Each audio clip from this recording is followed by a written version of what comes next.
Negros têm quase 3 vezes mais chances de serem assassinados no Brasil. Em 2019, eles representaram 77% das vítimas de homicídio. O dado consta no Atlas da Violência de 2021, um documento elaborado pelo Fórum Brasileiro de Segurança Pública em parceria com o Instituto de Pesquisa Econômica Aplicada e o Instituto Jones dos Santos Neves. Na análise desses homicídios na última década, a pesquisa também aponta que adolescentes e jovens negros são as maiores vítimas. Ações policiais, violência doméstica, crimes contra gays e travestis e racismo são temas que são citados no Atlas da Violência que estão associados à morte de negros no país. No Alerj Debate de hoje eu recebo Denis Pacheco, pesquisador do Fórum Brasileiro de Segurança Pública, e a deputada Dani Monteiro, que preside a Comissão de Direitos Humanos da Alerj. Sejam muito bem-vindos ao Alerj Debate de hoje. Obrigada pela presença, deputada Dani Monteiro, que preside aqui a Comissão de Direitos Humanos da Alerj. Denis, obrigada pela sua presença também para dar esses esclarecimentos, sobre esse projeto, sobre esse documento elaborado, o Atlas da Violência. E eu queria começar essa conversa com você. Quando a gente fala aí da morte de jovens negros, principalmente de jovens negros, é uma estatística que vem ao longo dos últimos anos se mantendo, é recorrente. Eu queria que você falasse um pouco dessa constatação histórica, o que está atrelado aí, o que você pode apontar dos estudos que você fez ao longo desses últimos anos. Bem-vindo. Oi, Pri, obrigado. Meus cumprimentos a todo mundo que está assistindo e eu te agradeço pelo espaço.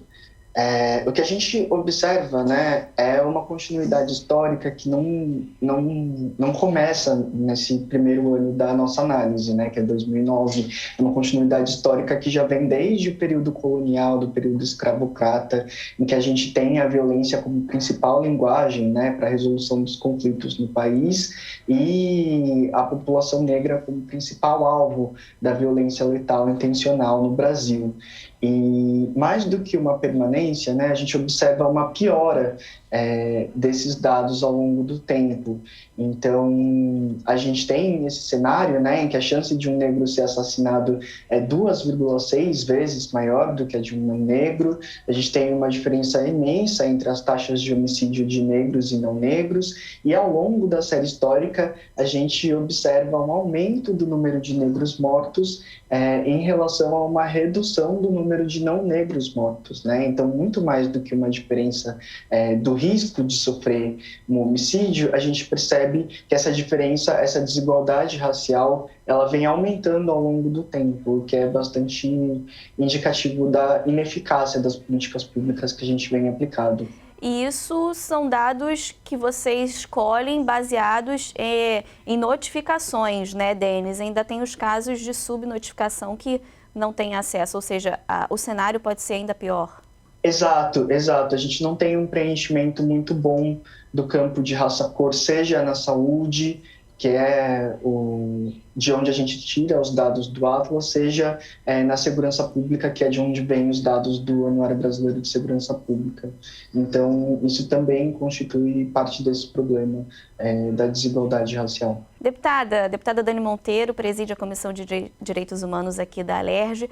Vamos falar sobre esses dados, deputada? Como o Denis já falou, é um processo histórico aí que o Brasil carrega, que não vem se mantendo e chega até a piorar, A senhora, presidindo aqui a Comissão de Direitos Humanos, o que a senhora associa, a essas mortes, principalmente de jovens negros, Acho que, Denis, aliás, primeiramente saudar nossa TV Alerj, saudar também nosso convidado Denis e dizer que a sua contribuição foi bastante salutar, porque quando falamos dos ciclos de violência e, sobretudo, das linguagens que se comunicam através das relações violentas, a gente analisa, sobretudo, os direitos humanos que não são garantidos previamente.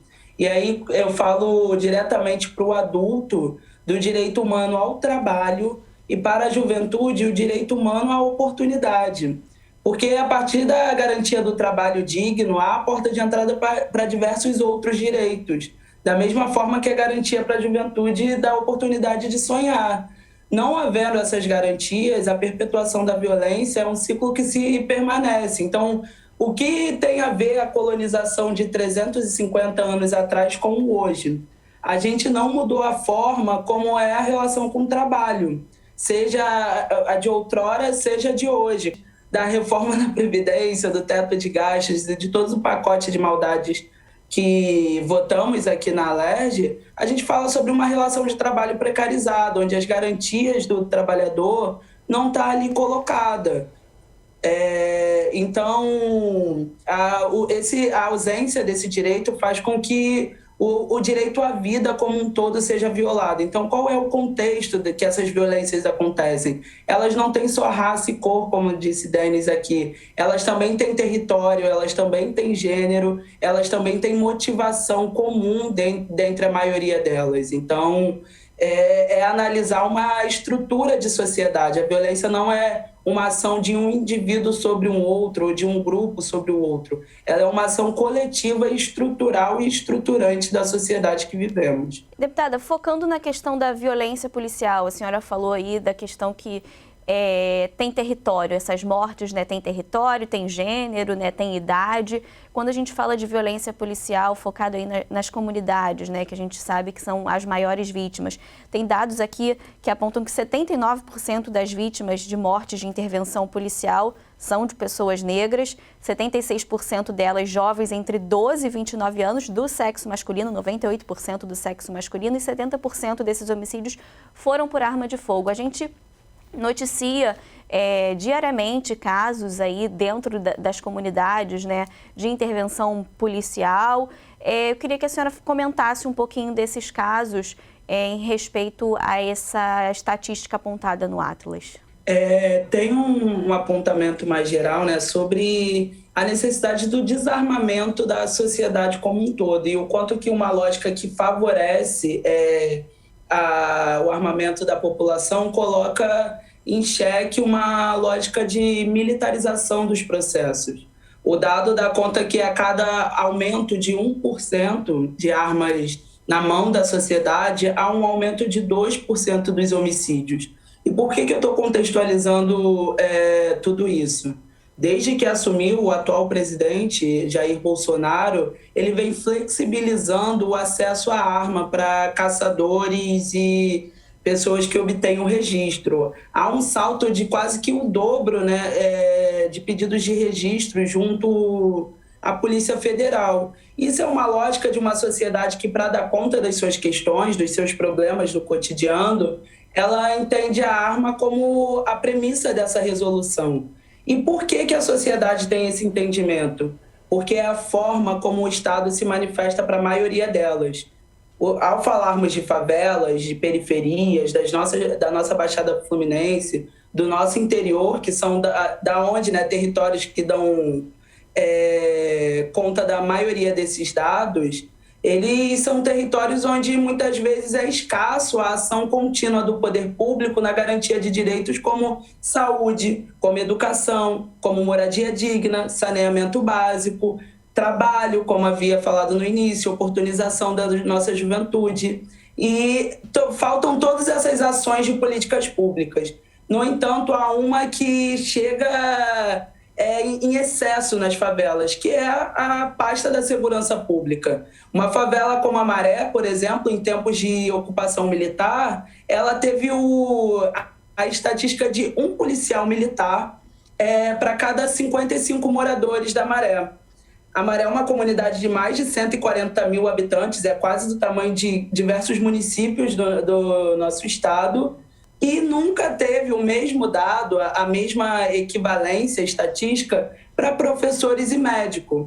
O que eu estou tentando trazer com isso é que há um excesso de Estado nas favelas e periferias e que não é o Estado garantidor de direitos, mas o Estado controlador, o Estado militarizado e que traz, né, esse reflexo da violência. Então, se o Estado ensina que é a arma que resolve problemas e questões sociais, é a forma também como a sociedade vai entender. Então, o aumento do armamento da sociedade civil, o crescimento de uma lógica de militarização entre a sociedade e, acima de tudo, a escassez da garantia dos direitos sociais levam a esses territórios de favelas e periferias essas altas taxas de violência e de letalidade policial. E a gente pode puxar isso para a questão da educação também, deputada, porque esse Atlas também aponta que no ambiente escolar 30% da população negra, por exemplo, não completa o ensino fundamental no período regular, né? Então, a falta de acesso aí a uma educação básica, por exemplo, dificulta esse processo? Sim, certamente. A falta de acesso e, sobretudo, permanência, porque não é apenas sobre abrir uma vaga. Quando você fala do atendimento à educação para crianças e jovens de periferias, há toda uma garantia estrutural que precisa haver junto. Por exemplo, é preciso garantir o passe livre, é preciso garantir a alimentação dos jovens na escola. Diversos jovens utilizam a alimentação da escola como complementação da sua alimentação. E quando o poder público falha nessas garantias, a evasão é um diagnóstico continuado do processo. A gente tem uma pesquisa, né, do Comitê de Prevenção e Homicídio a jovens e adolescentes aqui do estado do Rio de Janeiro, que fez um estudo de caso com 25 jovens que foram a óbito em decorrência de intervenção policial. Desses 25 jovens, todos eles tiveram passagens precárias por equipamentos de educação, de saúde e de assistência social. Nunca fizeram um tratamento clínico continuado, evadiram das escolas da qual acessaram e nunca tiveram acesso a um programa de assistência social permanente ou continuado. Ou seja, a omissão, a ausência ao longo da vida desses jovens, muitas vezes resultam, né, na adesão desse jovem à criminalidade, e aí o Estado aparece com o seu poder bélico e coercitivo. Ou seja, se não oportunizar a nossa juventude lá no início, garantir educação, mas garantir também a assistência estudantil para que essa criança, esse adolescente permaneça na escola, depois não adianta, nesse momento que ele evadir, culpar esse jovem, porque lá na frente o Estado vai ter que dar conta dele de uma forma ou de outra, e infelizmente a forma que o Estado tem encontrado é a forma da violência. Denis, com as informações passadas aí pela deputada Dani Monteiro, é esse o cenário atual, né, relacionado a pessoas negras? Sim, sem dúvida. E aí, voltando, né, para a questão da letalidade policial, a gente observa uma diferença muito significativa, né, em relação à atuação das polícias no Brasil como um todo. Então, a gente tem polícias que são muito letais, polícias que não são tão letais. Isso demonstra que existe, sim, uma faceta territorial para esse problema, e que, enfim, né, trazendo aqui alguns dados, em 2019, 38% do total de mortes violentas intencionais na capital, né, do Rio de Janeiro, foram causadas pela polícia. Em 2020, esse número baixou para 29%. E a gente atribui essa mudança a um maior exercício de controle, né, sobre a atividade policial. Então, a ADPF do STF, né, a DPF das favelas, que proibiu operações policiais nas favelas, ela teve esse impacto significativo que demonstra que não é impossível, né, controlar a atividade policial e reduzir, portanto, a vitimização de negros. Como você disse, são 79% dessas vítimas. É um exercício de vontade política e que demanda intervenções simples, né, relativamente simples, que não são custosas. E, enfim, resolver esse problema não é uma questão extremamente difícil, assim. A gente vai precisar fazer um intervalo bem rapidinho agora, a gente já volta para falar mais sobre esses dados do Atlas da Violência. Você que está acompanhando a gente, não sai daí não, a gente volta já já.